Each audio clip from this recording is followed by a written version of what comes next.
ko po yung binanggit po sa Our Daily Bread, January 21, 1994, about fulfillment. Sa kanyang aklat na Facing Loneliness, isinulat ni J. Oswald Sanders, ang pag-ikot ng kasiyahan o ang pag-iipon ng kayamanan ay walang kabuluhang mga pagtatangka upang makatakas mula sa patuloy na sakit. Ang milyonaryo ay karaniwang isang malungkot na tao at ang komedyante ay kadalasang mas malungkot kaysa kanyang madla. Ipinagpatuloy ni Sanders na bigyan diin na ang pagiging matagumpay ay kadalasang nabigo upang makagawa ng kasiyahan. Pagkatapos ay tinukoy niya si Henry Martin, isang kilalang scholar, bilang isang halimbawa. Si Martin, isang estudyante sa Cambridge University, ay pinarangalan sa edad na 20 lamang para sa kanyang tagumpay sa mga matematika. Sa katunayan, binigyan siya ng pinakamataas na pagkilala na possible sa larangang iyon. At gayunpaman ay nakaramdam siya ng kawalan sa loob. Sinabi niya na sa halip na makahanap ng katuparan sa kanyang mga nagawa, isang anino lamang ang kanyang nahawakan. Matapos suriin ang kanyang mga layunin sa buhay, naglayag si Martin sa India bilang isang misyonero sa edad na 24. Pagdating niya, nanalangin siya, Panginoon, hayaan mo akong ma-burn out para sa iyo. Sa sumunod na 7 years bago ang kanyang kamatayan, isinalin niya ang bagong tipan sa 3 mahihirap na wika sa silangan. Ang mga kapansin-pansing tagumpay na ito ay tiyak na hindi pumasa sa mga anino. Mga kapatid, ang isang mapapansin natin dito, ang maaari nating makamit na tagumpay sa buhay ay masasabi nating hindi talaga sapat. Gaya ni Martin, nakadama pa rin siya ng kawalan sa loob at ipinakita niya na sa halip na makahanap ng katuparan sa kanyang nagawa, ang sabi niya, isang anino lamang ang kanyang nahawakan. Isang diin na kapansin-pansin po sa ating binasa, tagumpay ni Martin ay tiyak na hindi pumasa sa mga anino. Maaring may tagumpay tayo sa buhay, mga kapatid, ngunit hindi pa rin ito makapagpupuno sa kalooban natin sa tunay na kasiyahan sa buhay. Lagi pa rin pong may kulang. At iyan po ang totoo. Ngunit ang katuparang ginawa ni Kristo sa krus, ang Ebanghelyo, ang malaking naidulot ng katuparan na ginawa niya, katuparan ito ng lahat na inaasahan natin sa hinaharap. At ito ang tunay na makapagbibigay sa atin ng tunay na kasiyahan sa buhay. Maraming tao ang naghahanap na masiyahan sila, pero laging naghahanap pa rin hanggang ngayon. Pero isang bagay ang dapat nating maintindihan. Ang masumpungan ng pagkakilala kay Kristo, isang tunay na kasiyahan. Sapagkat ang iso dito, mga kapatid, ay buhay na walang hanggan. So mga kapatid, ang isang katuparan ng ginawa ng ating Panginoong Hesus ay isa rin pong pagbubukas ng pagpasok sa presensya ng Diyos. At yun po ang pinakamahalaga. Batid natin na hindi lahat ng tao ay nakakarating sa kaluwalhatian ng Diyos, hindi nakaabot sa kaluwalhatian ng Diyos sapagkat ang lahat ng tao ay makasalanan. Ang isang masayang puso ang nasa presensya ng malilikha, nasa presensya ng isang banal, nasa presensya ng isang dakilang makapangyarihang Diyos, nasa presensya ng isang mahabaging Diyos, nasa presensya ng nagpapatawad na Diyos, nasa presensya ng makatarungang Diyos na ating sinasamba ngayon. Mga kapatid, para maunawaan pa rin natin ang ganap na ginawa ni Kristo sa ating buhay, ating talakayin yung ating teksto na binasa ng ating presider. Mga kapatid, ang gusto kong pagtuunan lang natin ay ang verse 19 and 20. But mahagip po ang ibang mga talata sa chapter 9, iba pang mga talata, mahagip po natin yan. Sa konteksto po ng kabanata, mapapansin natin ang sariling mga salita ng Diyos na matatagpuan sa lumang tipan na kasulatan ay nagpapahayag ng kanyang intention na palitan ang lumang tipan ng isang bagong tipan. Bakit po? Tinupad ni Jesus ang lahat ng propesiyang ito at ang lahat ng simbolismo na matatagpuan sa sistema ng mga pari, tabernakulo at mga paghahandog ng hayop. So mga kapatid, sa kaalaman at pangunawa na si Jesucristo ay wala pong alinlangan. Hindi po kaduda-duda ang lunas ng Diyos para sa ating kasalanan. Dapat tayong pasiglahin sa paghawak sa ating pananampalataya sa harapan ng mga persecution, pag-uusig na maaring dinadanas natin. Bakit po?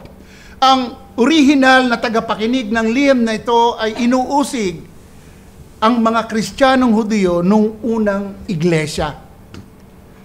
Bagamat hindi kaparehas ng ating dinadanas na pag-uusig, ang buong pagsulat na ito, mga kapatid, ay nilalayong hikayatin. Hikayatin tayo, hikayatin ang bawat mga mananampalataya. Nais ng manunulat na sila'y maging mas masipag, mas magtiwala, mas maagap sa kanilang pananampalataya.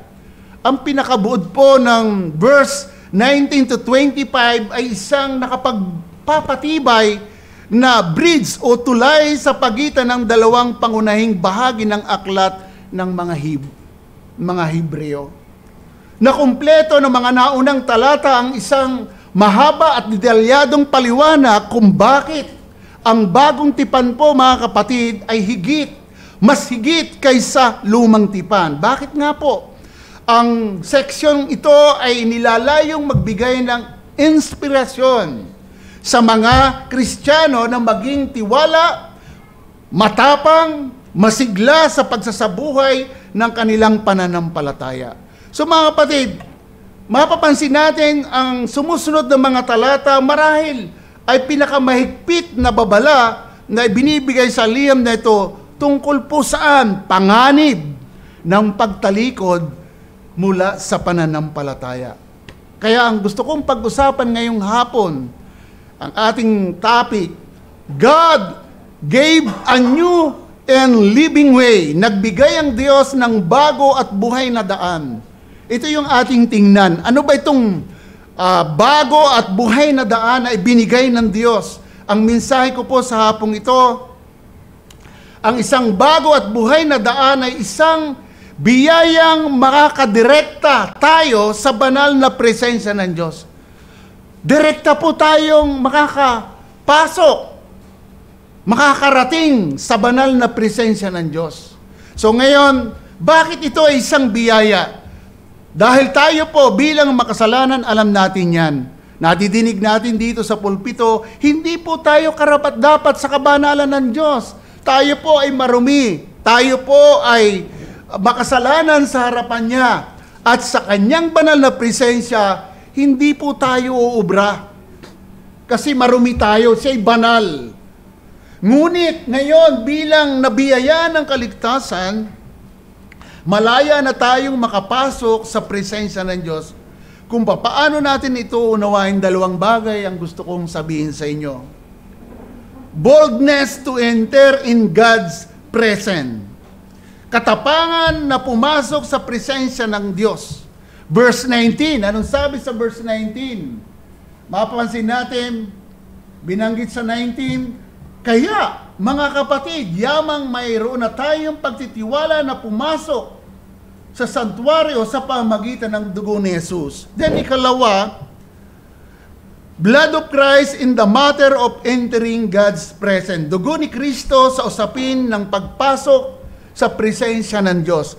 verse 19b and 20. So mga kapatid, katapangan na pumasok sa presensya ng Diyos. Bakit nga ba may katapangan tayo ngayon pumasok sa presensya ng Diyos? At alam natin, akala natin noon tayo ay may pagkakilala sa Diyos at tayo po ay nakakasamba kung saan tayo sumasamba. Ang tanong, nandun ba talaga ang presensya ng Diyos o tayo ba ay talagang nasa presensya ng Diyos? Pero dito sa ating talata, magandang tingnan natin yung boldness to enter in God's presence. Pansinin nyo yung salitang therefore. Yung salitang therefore o kaya. Alam nyo mga kapatid, tinapos po ng manunulat ang pagtuturo tungkol kay Kristo. Kaya ginamit niya yung therefore bilang mataas na saserdote at tagapamagitan ng bagong tipan. Yun po ay si Kristo. Saan natin mababasa yan? Pwede nating suriin Hebrew chapter 2 verse 1, chapter 3 verse 1, chapter 4 verse 1 and 14, chapter 6 verse 1. So siya po ay nakakahigit sa lahat. Ngayon ay hinihimok po niya tayo o hinihimok niya ang lahat ng mananampalataya na kumilos po sa lahat ng katotohanan ito. Ano yung katotohanan ito mga kapatid? Ayon po sa may akda, sa paggawa nito ay higit niyang ipinakita kung gaano kasakdal, ganap ang kanilang katayuan sa Diyos sa pamamagitan ni Kristo. Bilang mananampalataya, yung tayo natin sa harapan ng Diyos, na tayo po ay nadoon na sa presensya ng Diyos. At kung paano ito, binanggit po yung the word boldness. Sa Modern King James Version po, boldness po ang ginamit. Katapangan, na nangangahulugan po yung free confidence. Sa ESV po, sa English Standard Version po, confidence ang ginamit. So ang pinapakita po nito, grounded on the consciousness that our sins have been forgiven. So, kumbaga, batay sa kamalayan ng ating mga kasalanan ay napatawad na. Kaya tayo po ay mayroong boldness, katapangan, pumasok sa presensya ng Diyos before hindi po ganon. Kasi, makasalanan tayo. Katapangan na pumasok sa ilalim ng lumang tipan, tanging, alam po ba ninyo, tanging mataas na saserdote lamang ang makapapasok sa dakong kabanal-banalan. At iyon po ay minsan lamang sa isang taon.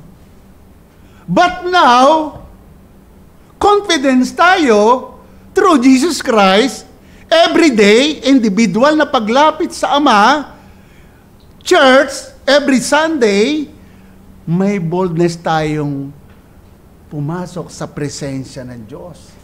Ang sabi ng Hebrew chapter 9 verse 7, mga kapatid, pansinin natin, chapter 9 verse 7, subalit sa ikalawa, Hebrew chapter 9 verse 7, subalit sa ikalawa ay nag-iisang pumasok ang pinakapunong pari, minsan sa isang taon, na may dalang dugo bilang handog niya para sa kanyang sarili at sa mga kasalanang nagawa ng di sinasadya ng taong bayan.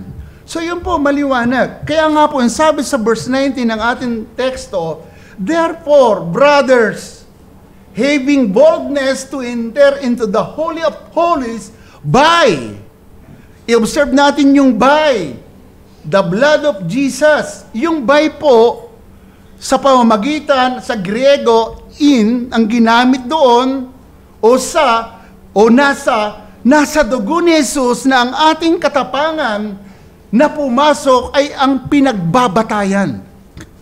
Dugo ni Kristo.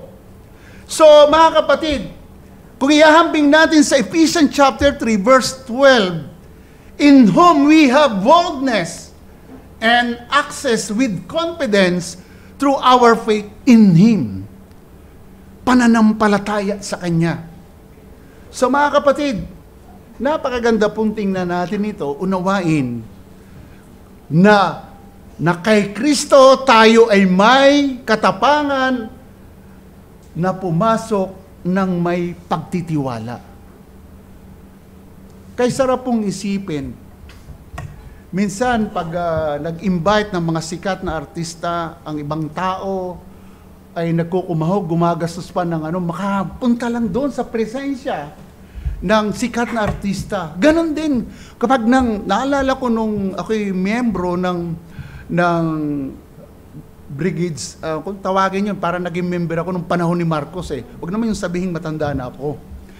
Pag sabihin panahon ni Marcos, naging kami, mga lingkod niya.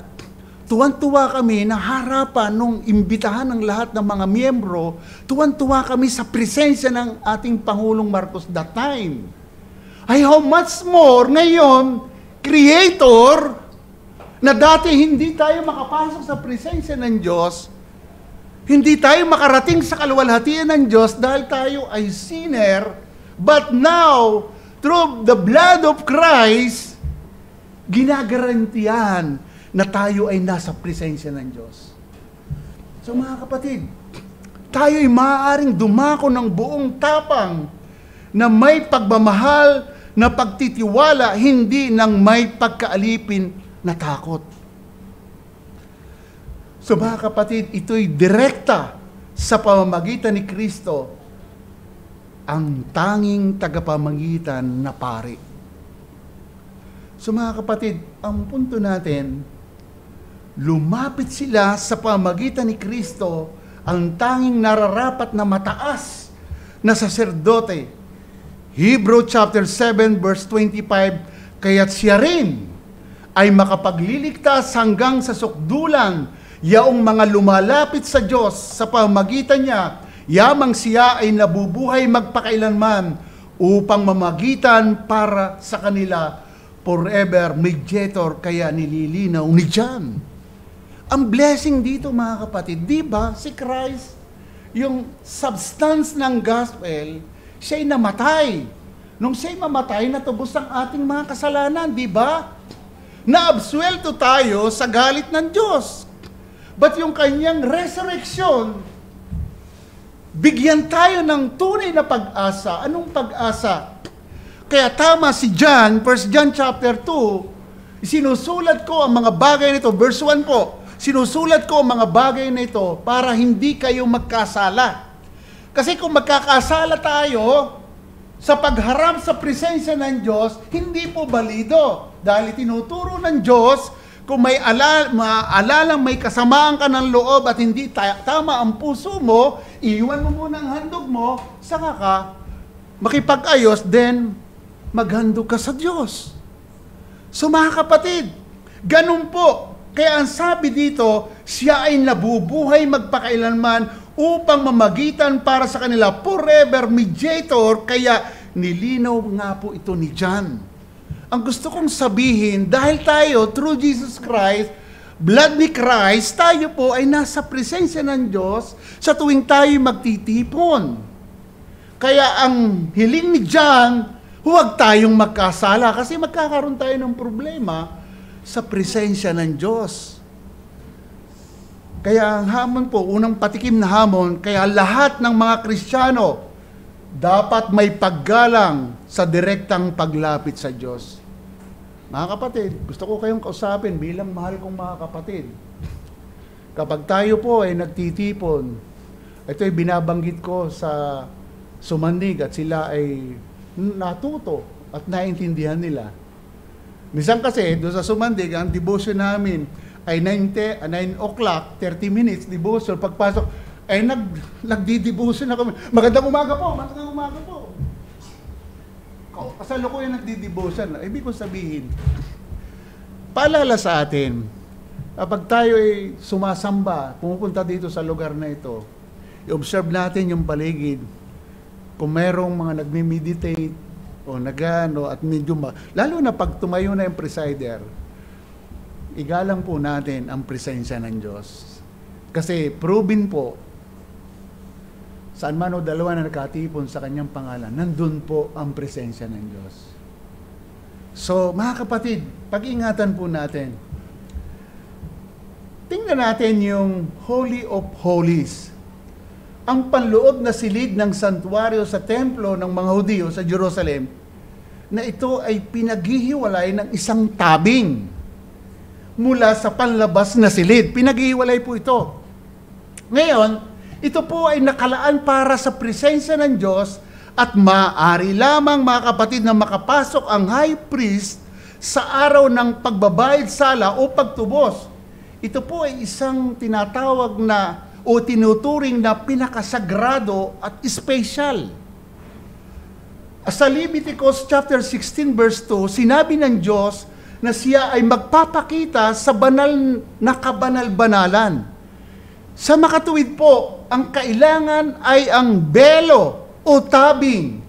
Kumbaga mayroong isang hadlang sa pagitan ng tao at ng Diyos. Yun po. Ang good news sa atin, ang tabing na ito ay binuksan.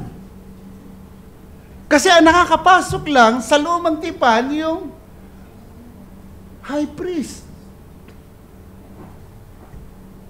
So kaya mayroong tabing, belo. Siguro dito nakuha yung ideya ng mga manang sa simbahan, yung may belo. Lumalakad na para hindi makabasag pinggan. I think siguro ganun. Ang kabanalan ng Diyos ay hindi maaring ma-access ng sino man maliban sa mataas na saserdote.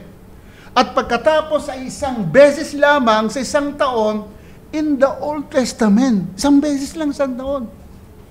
But now, tayo, grabe mga kapatid. Sa tuwing magtitipon ng mga believers, nandun ang presensya ng Diyos. By individual, kasama natin ang Diyos. Di ba? So mga kapatid, Leviticus, okay, bumalik pala.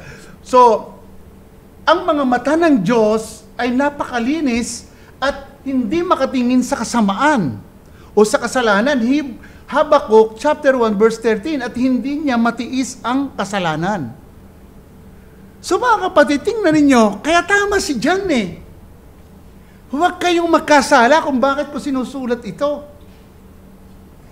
Kasi yung pagharap sa Diyos, sa presensya ng Diyos, dapat walang kasalanan. Pero ang good news, mayroong mediator. Grabe naman ang ating Diyos, napakabuti. Nabuhay siya, bigyan tayo ng pag-asa, pero mayroong pamamagitang patuloy. Kasi nga ang Diyos, hindi pwedeng tumingin sa kasalanan.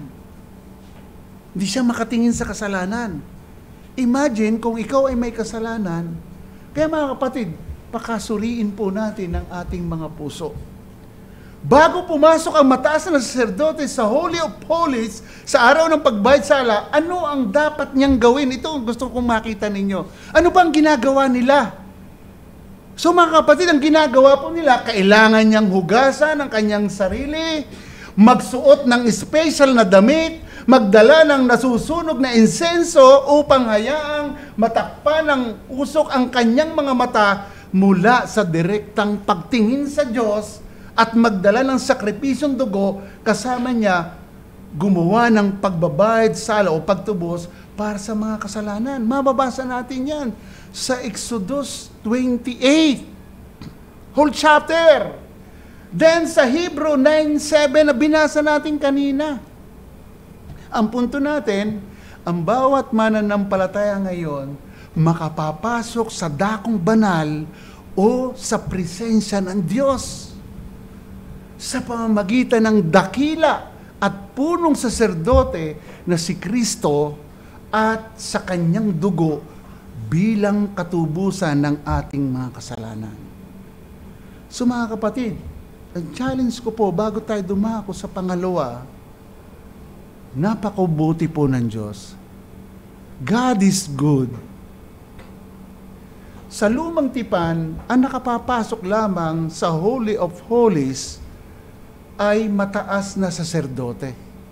Sila lamang, kaya nga may tabing sa pagitan ng tao at ng Diyos. Gusto ba nating balikan pa yung lumang tipan? Hindi na.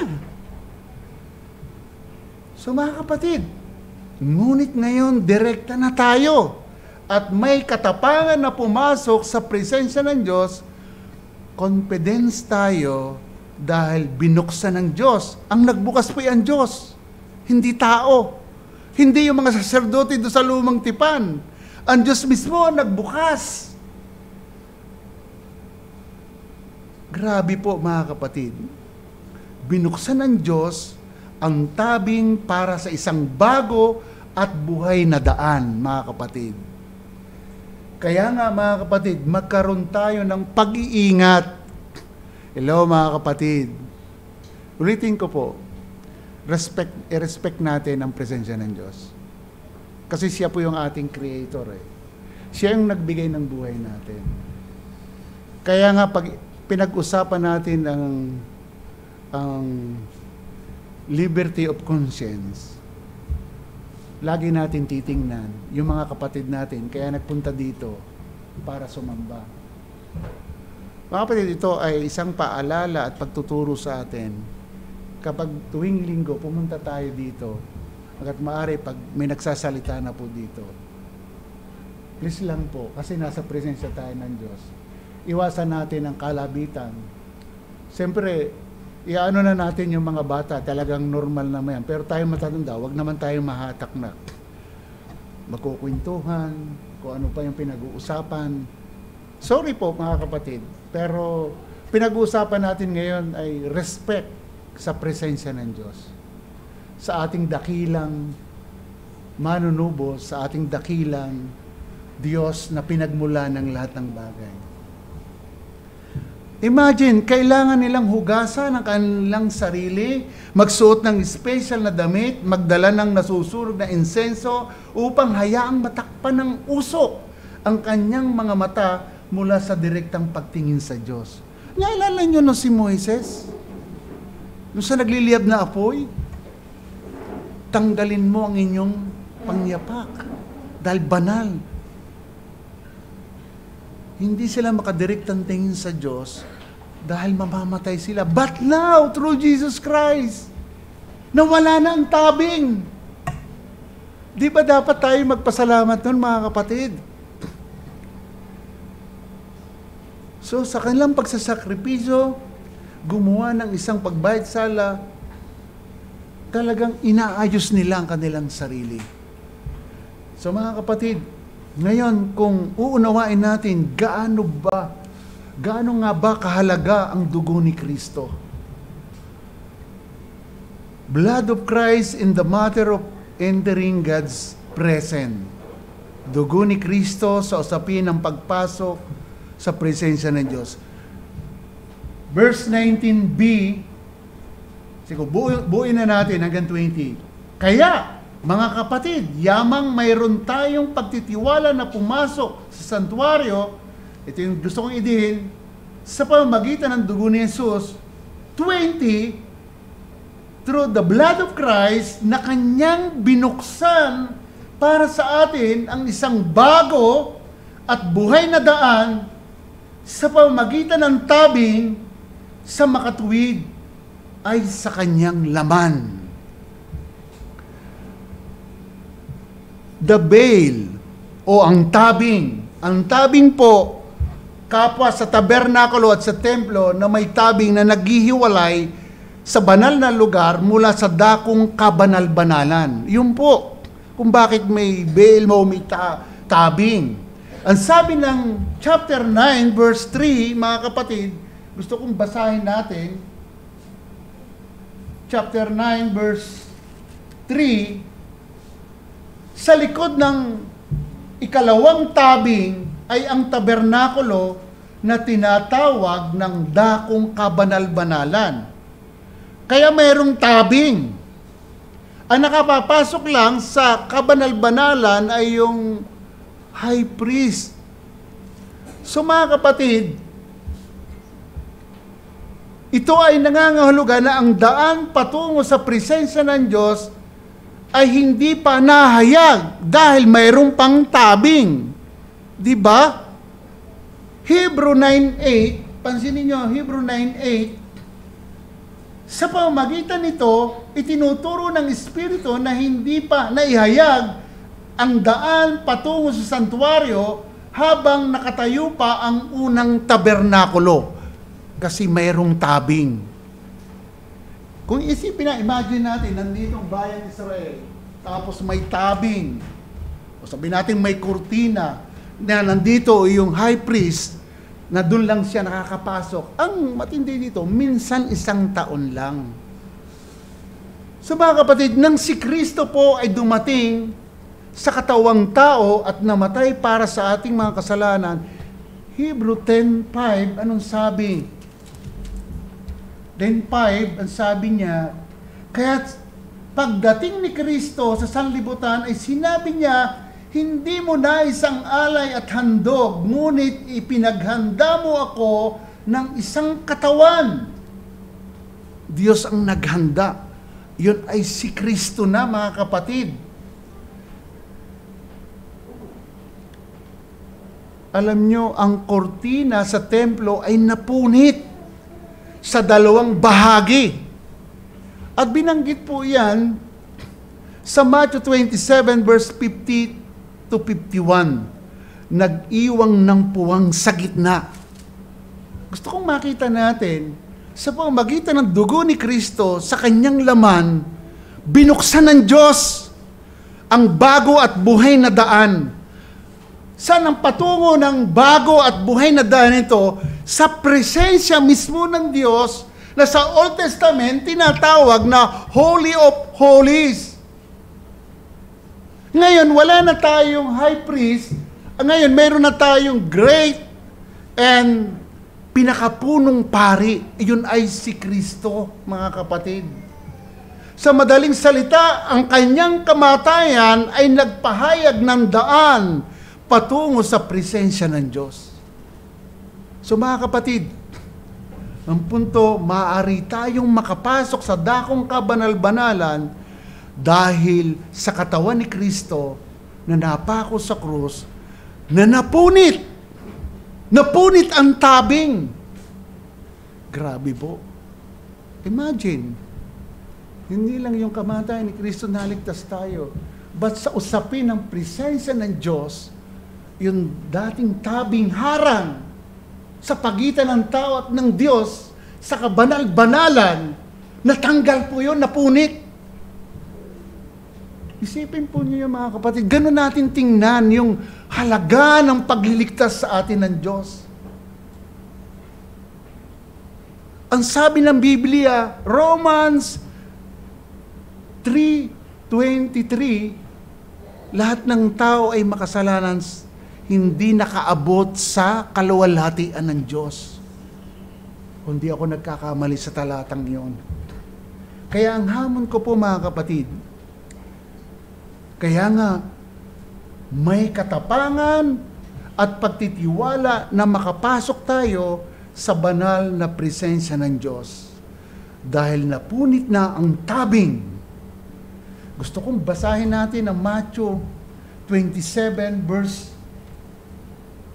50 to 51. 27, sige po.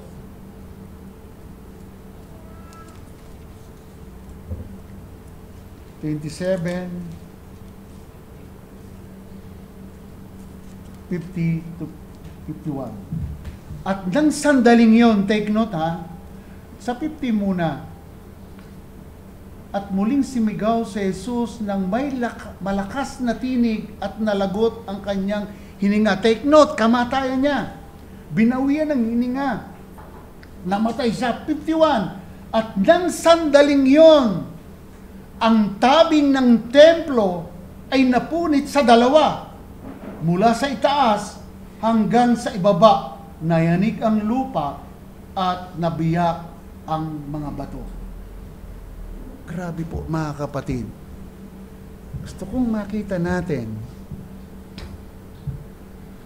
nangyari ang bagay na ito dahil sa kamatayan ng ating Panginoong Hesus. Kaya tama ang author ng Hebrew. Matapos niyang ipaliwanag na nakahihigit si Kristo, pinakita niya yung kanyang nagawa ang laking biyaya sa atin. Nakadako tayo sa presensya ng Diyos. Akala nga natin noon, may Diyos tayo, may paniniwala tayo, na tayo ay nakakasamba ng tama sa Kanya. Pero hindi po, mga kapatid. Kaya ang challenge ko po, kung meron po akong kinakausap dito na wala pa talaga sa Panginoon, I'm sorry, hindi ka pa nakakarating sa kaluwalhatian ng Diyos. Hindi ka pa nakakapasok sa presensya ng Diyos. Dahil ang lahat ng sumampalataya sa ating Panginoong Jesucristo, sa Kanyang ginawa sa krus ng Kalbaryo, doon lamang yung ginawang namatay si Kristo, napunit yung tabing, doon lang maalis sa pagiging makasalanan mo, na nasa ilalim ng galit ng Diyos, yung pagpunit ng tabing na yon, doon ka lang makakadirekta ng pagsamba sa presensya ng Diyos kung kikilalanin mo si Kristo. Pero nananatiling may tabing, gaya ng sinabi sa 2 Corinthians chapter 4, sa konteksto na habang binabasa ng mga Israelita ang kautusan, mayroong talukbong. Pero maalis lang ang talukbong na yon kapag tayo bumaling sa Panginoong Hesus. Sa usapin ng ating pinag-uusapan, pagpasok sa presensya ng Diyos, kung hindi mo makikilala si Kristo, una, hindi ka maliligtas sa iyong kaluluwa. Then, bilang buhay na iniligtas ni Kristo, nasumpungan mong biyaya ng Diyos, patuloy kang makakasamba sa Diyos kung talagang kilala mo si Kristo. Pakasuriin po natin ang ating mga sarili.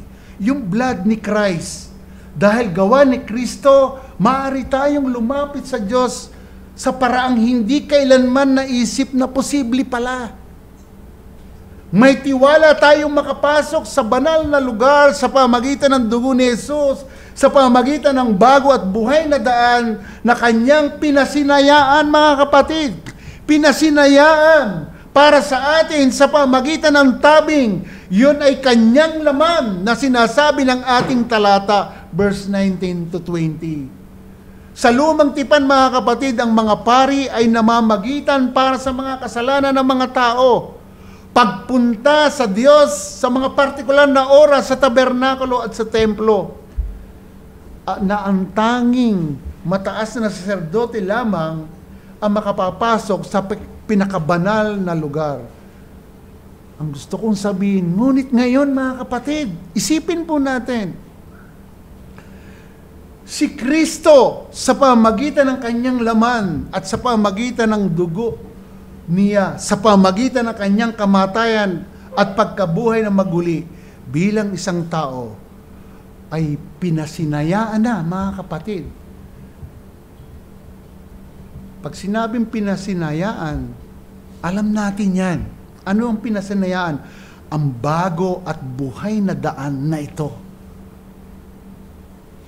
So, mga kapatid, kung saan maaari tayong direkta na lumapit sa Diyos, sumamba sa Kanya, humingi ng kapatawaran sa Diyos kung tayo ay nagkakamali.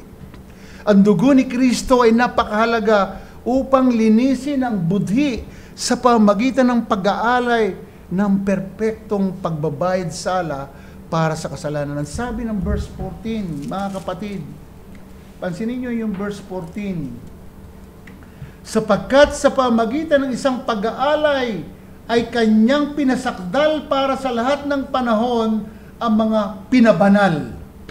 Mga kapatid, ang gandang tingnan na unawain natin ang talatang ito. Ang tiyak, ang mga mananampalataya ay nasa ilalim ng bagong tipan na tumanggap po tayo ng mga pakinabang sa gawa ni Kristo, ngunit natanggap po ito, yung mga benepisyong ito na hindi natin namamalayan. By faith, natanggap natin yon. Ang punto, sapat ang natapos na gawa ni Kristo sa krus at sa Kanyang dugo para sa kapatawaran ng ating mga kasalanan. Original, kasalukuyan, at sa hinaharap na maaring magawa na kasalanan. Ganun po ang ginawa ni Kristo. Covered lahat. Yung new and living way, nakadepende po ito sa buhay ni Kristo. Ang bago at buhay na daan, nakasalalay po sa buhay ni Kristo. Ang daan na ito ni Kristo ay bago kung iahambing sa daan sa lumang tipan. Kaya nga po binanggit na bago eh. Yung lumang tipan, nananatiling, kumbaga, nagpapanatiling malayo sa mga tao. At ang matindi dito, may pagitan nga po ng tabing. Mababasa natin yan sa Exodus 19, 21 to 25, then 27, 19 to, 9, verse 9 to 19. Mga kapatid, ito po isang living way, isang paraan na nakasalalay sa buhay ni Kristo at nagbibigay ng bagong spiritual na buhay sa mga naniniwala sa Kanya. Alam natin, siya ang daan at ang katotohanan at ang buhay. Walang makaparoon sama kundi sa pamagitan ni Kristo. At kung hindi ka mabuborn again, wala kang spiritual na buhay. Hindi ka mapapasama sa isang buhay na daan, bago at buhay na daan na nakadepende kay Kristo kung hindi mo siya makikilala. Taliwas po ito sa mga patay na seremonya at ritual ng lumang tipan. Ang punto natin mga kapatid, lahat ng ating mga pribileyo, alalahanin natin yan, lahat ng ating mga pribileyo bilang sumasamba sa Diyos ay pawang nakadepende lamang sa buhay ni Kristo. Dahil sa kanyang kamatayan at muling pagkabuhay sa kanyang banal na dugo, natanggal po yung tabing. Kaya ngayon tayo ay mayroong bago, isang bago at buhay na daan. Saan patungo? Sa banal na presensya ng Diyos kumpara sa lumang tipan, Holy of Holies, ngayon mismo, today, sa mga darating na panahon, habang tayo nabubuhay, kasama natin ang presensya ng Diyos. Sa pagtitipon, nahayag ang kanyang presensya ng Diyos. Mapalad tayo mga kapatid. Kaya sa ating pagtatapos, ang lahat ng ito, mga kapatid, katapangan, pagtitiwala na makapasok sa Holy of Holies or Holy Presence of God ay dahil lamang kay Kristo. Gospel, kanyang kamatayan, kanyang muling pagkabuhay sa kanyang banal na dugo, naging dahilan na binuksan ng Diyos ang tabing para sa bago at buhay na daan para sa direktang pagpasok sa presensya ng Diyos. Mga kapatid, oh, brethren, we are so blessed. Imagine, isipin po natin, hindi po nararanasan ito ng lahat ng tao. Kasi ang mga tao sa labas, kanya-kanyang paniniwala at kanya-kanyang pakikipagdependihan, kanya-kanyang pakikipaglaban sa kanilang dito na ako namatay. Sabi, dito ako mabubuhay at dito na ako mamamatay. So, ganun po, katuwiran ng iba. Pero tayo, mga kapatid, grabe po ang gawa ng Diyos sa buhay natin. Imagine, nasa presensya tayo ng dakilang manlilikha. Ulitin ko, mga kapatid, irespeto natin kapag tayo nagtitipon. Kasi nakatingin ng Diyos sa atin. Ang kanyang presensya ay nandito. Huwag po natin kalilimutan yun. Yes, mahina tayo. Minsan nadadala tayo ng emotion. Minsan may gusto tayong sabihin. Noong araw, nararanasan ko yun sa Sumandig. Isipin mo, nagpipris na ako.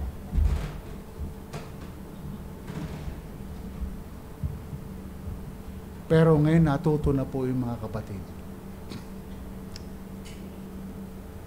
Ang omnipresent ng God ay nangangahulugan na siya ay laging nandyan. Huwag natin kalilimutan yan. Kahit na ang kamalayan ay wala. Pastor, hindi naman tumatay ang balahibo ko eh. Pastor, hindi ko naman nararamdaman eh. Ang nakikita ko lang si brother eh. Si sister eh. Nananatili ang presensya ng Diyos. Ang blessing doon, malaya nating na-appreciate ang presensya ng Diyos dahil kay Kristo.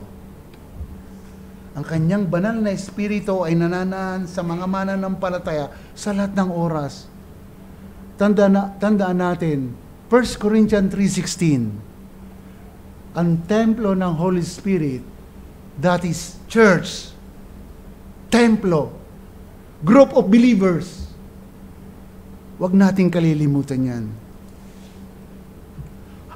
Ang hayag na presensya ng Diyos, gayon pa man ay isang bagay na nangyayari sa ating buhay habang pinili niyang ihayag ang kanyang sarili sa pamamagitan ng kanyang banal na aral. Grabe po. Napakabuti ng Diyos. Iniligtas na nga tayo. Hinango na tayo sa pagka-makasalanan, alipin ng kadiliman, alipin ng kasalanan, dinala tayo sa liwanag, sa kaharian ni Kristo, at patuloy tayong pinangangalagaan, hindi lang ngayon, hindi lang bukas, hindi lang sa isang taon, kundi hanggang sa pagbabalik ni Kristo. Kaya tama si Pablo, ang inumpisahang mabuting gawa ng Diyos ay kanyang tatapusin hanggang sa pagbabalik. Hindi na may babalik ang tabing, wala na ang lumang tipang seremonya.